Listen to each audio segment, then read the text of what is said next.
Alright, I just had a pit stop at the restroom. Thank God for Walmart having public restrooms. I knew that car was gonna start moving when those people walked by. Gut instincts are like guardian angels, I'm telling you. So we just had my second oil change on my scooter. Before I hit the 1500, probably after this video, I'm gonna have 15, I estimate. Okay, see what that white car did? I don't like that. You don't direct traffic, because I don't know if that blue car wanted to go right, and he couldn't have seen me coming out. Anyways, it's kind of semi-casted out. We're in HB.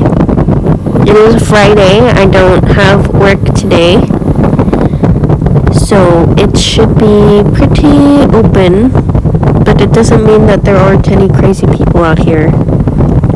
Now, I'm in Anaheim. It's always the FedEx truck that makes me nervous. He always pulls out like that. Anyways, I'm in Anaheim. Is kind of where I reside.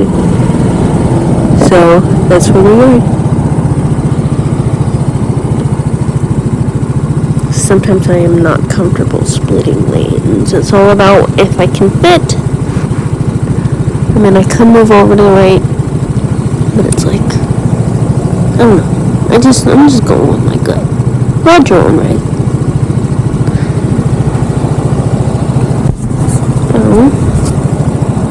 I do apologize for the unsteady voice or volume of the mic and the wind, because I cannot speak for anything that happens on the road. But yeah, so I had my second service, and general checkup, everything's good. The only difference with my scooter after 8 months is that I did change out the mirrors. The other ones just kind of snapped off. They do have reverse tread, so I don't know, but clearly taking care of your scooter is the most important thing you want to do, and yeah, I think regular maintenance is as important as anything else. I think people don't realize that when they buy these things and they just kind of leave it there. Like, you can't just leave these here. I mean, I have a fuel-injected scooter, so I'm a little more forgiving if I don't ride it for a while. Obviously, I'm not going to let it sit for a month, without clearing out the fluids and whatnot, but still. I had a really good talk with the mechanic at HB Scooters, and, he kind of showed me how you can literally grow algae in your fuel tank and all that stuff, and the carburetors, and it's crazy. And I've seen them photos before too. You know where to get it from, wanna take a ride with me, cruise down the five with me, I got it. Yeah, I'm not gonna let you suffer through that. Sorry. Don't mind me. Music is always best. Now, this Bluetooth headset too, I even have in my helmet, it was only $16. Isn't that crazy? Hopefully YouTube doesn't flag me if you guys hear the music, because I'm wearing a neck collar thingy that has my Insta360 connected to it, and these bumps are crazy. Jesus, you feel everything on these 10-inch wheels.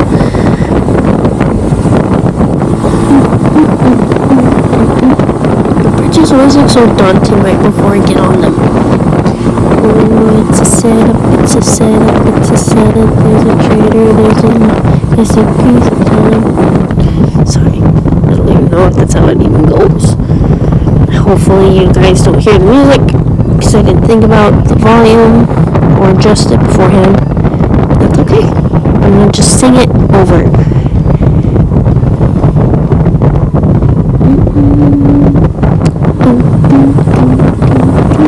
I think the song is actually from Grand Theft Auto 5. Pretty certain I heard it on the radio Mirror Park when I was doing a heist.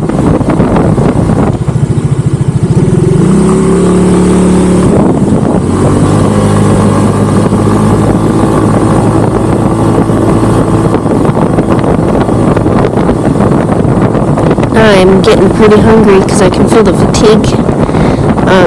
So I'm gonna give me some food. There's a really, really nice car to my right. See? See what I mean? People are nuts. Even the car next to me honked. Like, he knew. He honked first, and then I honked. My little measle honk. People are just crazy, man. And I just know that it's not going to be the first thing that's going to happen.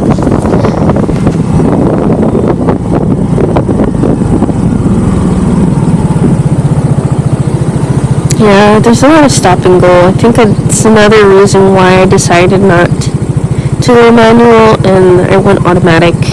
I just truly like the appeal and the style of a Vespa for me, just in my terms of riding style, and there's nothing wrong with that.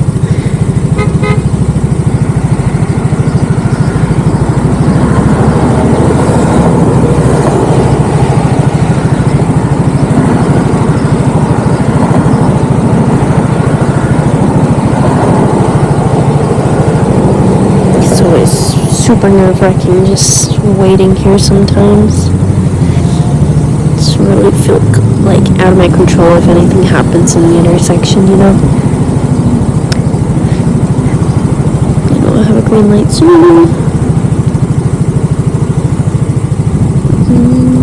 Yeah, I think that left with the car to my right.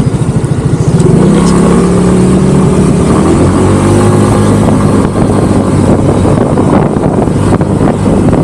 Like another thing is like I like to ride in the middle because people are coming out like quickly right in front of the people in the right lane and then shoot out to the middle, but that gives me the chance to see and then move over and stuff.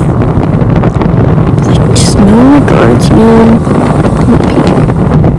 My hair's flying everywhere. Got like 7 hair ties in it.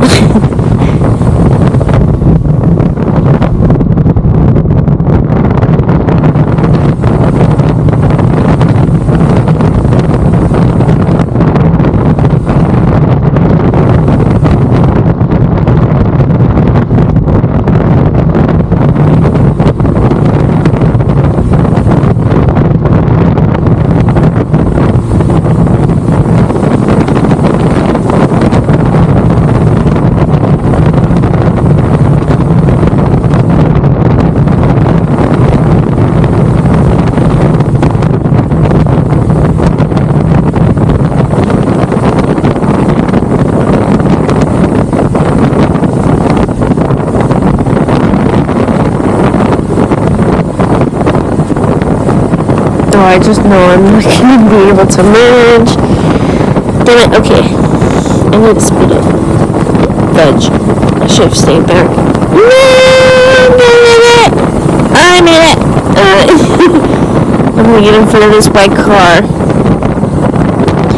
He's going to let me in. Thank you! California. I'm just as crazy as everybody else.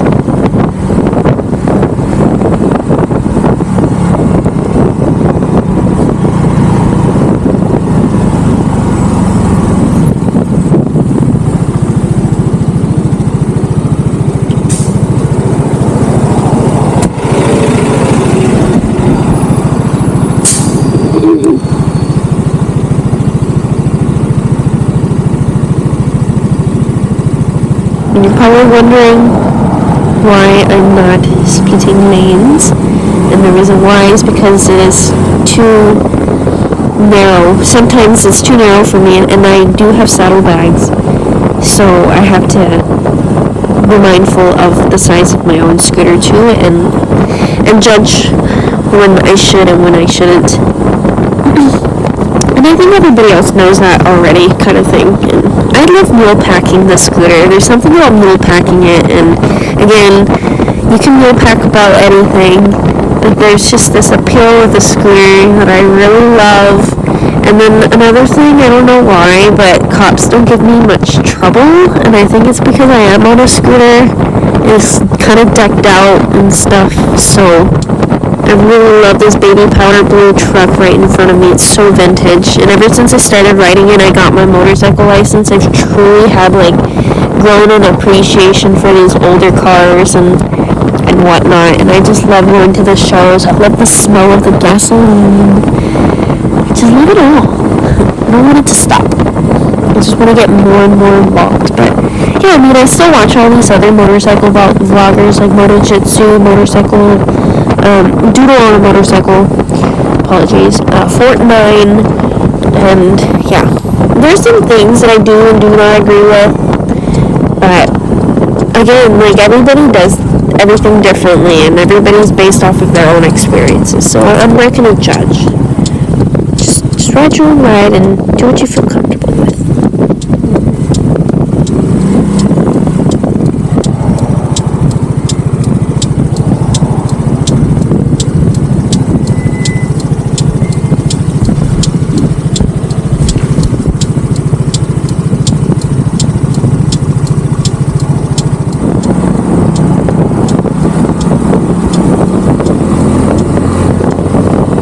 I don't know, sometimes I have this tendency of losing my appetite if I go on a ride because of, like, anxiety. I think it's like my body going into fight or flight mode. It usually happens too if I'm going on a group ride out, but I notice if I get to the end point of a ride out, then the appetite comes, and I think that's just more like, okay, I made it, so I'm relaxed. It's a little morbid, I don't like it, but, you know, that's just the way my body's kind of working right now. It's got hair right in front of me. I kind of want to blow it, but then I'd be blowing air into you guys' ear.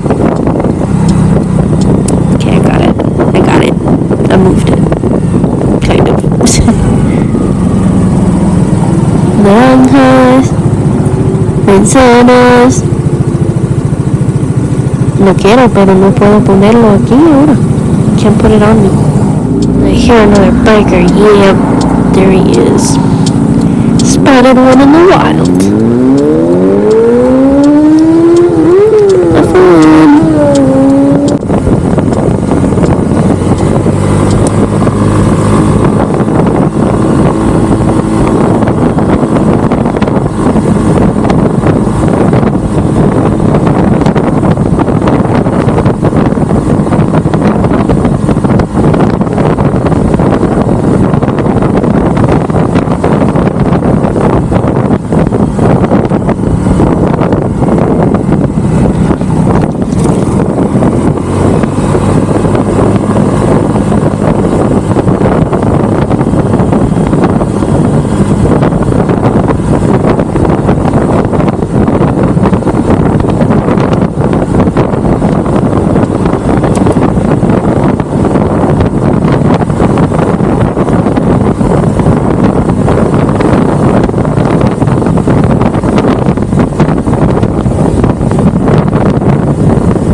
favorite street, and we are in Garden Grove finally, so I'm pretty much nearing home. I guess I will just chill out for the talking and just let you guys enjoy the rest of this ride.